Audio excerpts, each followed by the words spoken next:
Bacterial नहीं तो viral disease से बीमारी शुरू हो जाता है।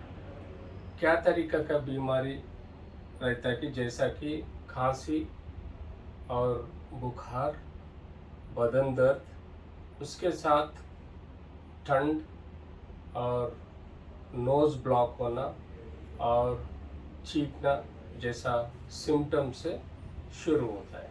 ये वायरस के वजह से भी हो सकता है, नहीं तो अपने ये बैक्टीरिया वजह से भी हो सकता है। तो इस चीज़ में संभाल के रहना बहुत ज़रूरी है। इसके साथ साथ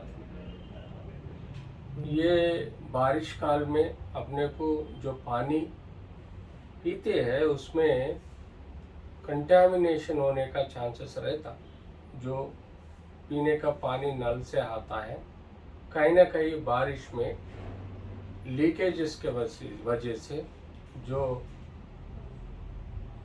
रास्ते में जो पानी जाता है वो सही पानी से इन्फेक्शंस बढ़ने का चांसेस रहता। उससे अपने को लूज मोशंस, कलरा, डेंगू और जैसा जो जुकाम आने का चांसेस रहता और पेट में इन्फेक्शंस आने का चांसेस रहता कि जैसा कि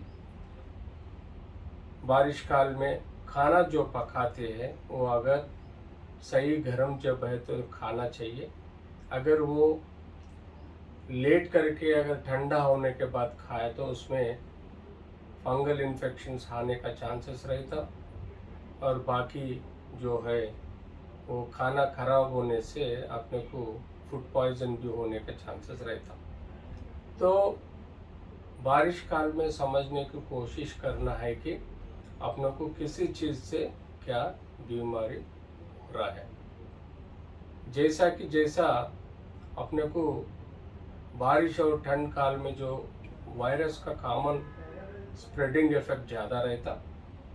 ये कोई भी वायरस हो जो फ्लू डिजीज़, फ्लू सिम्टम्स आने का चांसेस रहता, जैसा कि खांसी, बुखार और जो नोज़ ब्लॉक होना और नोज़ से पानी आना और बदन पूरा दर्द रहना और इसमें पेट में दर्द आने का चांसेस रहता।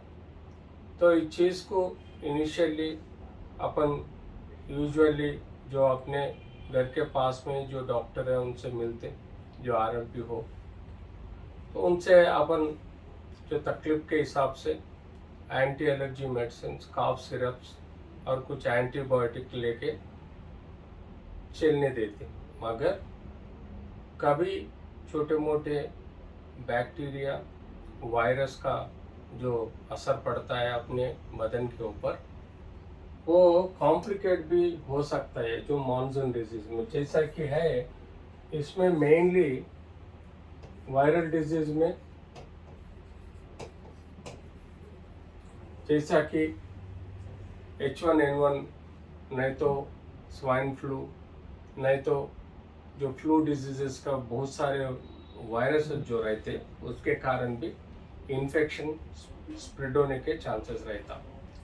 इनिशियली छोटी सी जैसा कि अपने को बीमारी है बोल के लोकल जो दवाई लेके ले लेते, मगर उसको सही पहचानना बहुत इम्पोर्टेंट है। अगर नहीं पहचाना, अगर प्रॉपरली ट्रीटमेंट नहीं दिए तो ये इन्फेक्शन अपर रेस्पिरेटरी से लोअर रेस्पिरेटरी, मतलब जो यहाँ से लेके यहाँ तक, जो अपर रेस्पिरेटरी बोलते हैं, यहाँ से लेके तिक तक उसको लोअर रेस्पिरेटरी प्रॉब्लम बोलते हैं। सो जैसा कि ऊपर से यहाँ तक जो इन्फेक्शन सही सलामत अपन ट्रीट नहीं किए तो वो तित के अंदर जाके अपने को लोअर रेस्पिरेटरी इन्फेक्शन बढ़ाने का चांसेस रहता। इससे फिर सांस लेने की तकलीफ और छाती में दर्द और बलगम गिरना, ऐसी चीज़ों में बढ़ने का चांसेस रहता। कभी कभी तित ज़्यादा खराब होने से और तित में ज़्यादा जो स्लड्ज नहीं तो उसमें तित में भरने के पानी भरने के वजह से सांस लेने की तकलीफ होने से सैचुरेशन भी गिरने के चांसेस रहते। यूजुअली अपना ऑक्सीजन सैचुरेशन 98-100 मेंटेन करना चाहिए, मगर कभी इन्फेक्शन है वो बैक्टीरियल हो नहीं तो वायरल हो, तित के खराब होने के कारण तित जो ऑक्सीजन जितना अपन लेते हैं वो अपने तित के द्वारा अपने खून को ऑक्सीजनेटेड ब्लड नहीं जाता, इसके कारण अपने को खून में ऑक्सीजन सैचुरेशन गिरने के चांसेस रहता और सांस लेने की तकलीफ रहता है। इसके कारण अपन उनको आईसीयू में लेटा के और ज़रूरत है तो flow oxygen, high flow oxygen और जो कंट्रोल्ड मेथड ऑक्सीजनेशन सो और ज़रूरत है तो वेंटिलेटर तक जाने के चांसेस रहता। तो इसी के कारण अपन संभाल के रहना बहुत ज़रूरी है।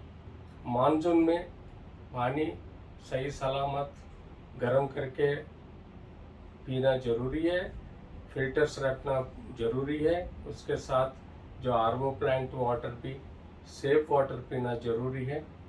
उसके साथ खाना भी गर्म खाना चाहिए, उसको डिले नहीं करना चाहिए। और ठंड में पानी में बारिश में घूमना नहीं चाहिए ताकि वो बदन का तकलीफ, जैसा कि बारिश के वजह से अपना बदन गीला हो गए तो अपने को जुकाम आने का चांसेस रहता है, जैसा कि बैक्टीरियल नहीं तो वायरल। तो अपने को जो भी वैक्सीन्स रहता वो वैक्सीन्स करेक्ट लेना चाहिए। इससे अपने को ये जो बीमारी का जो पानी मतलब बारिश की वजह से बच्चे आने वाला बीमारी को रोकने के लिए अपन मैक्सिमम कोशिश करना और संभाल के रहना बहुत ज़रूरी है।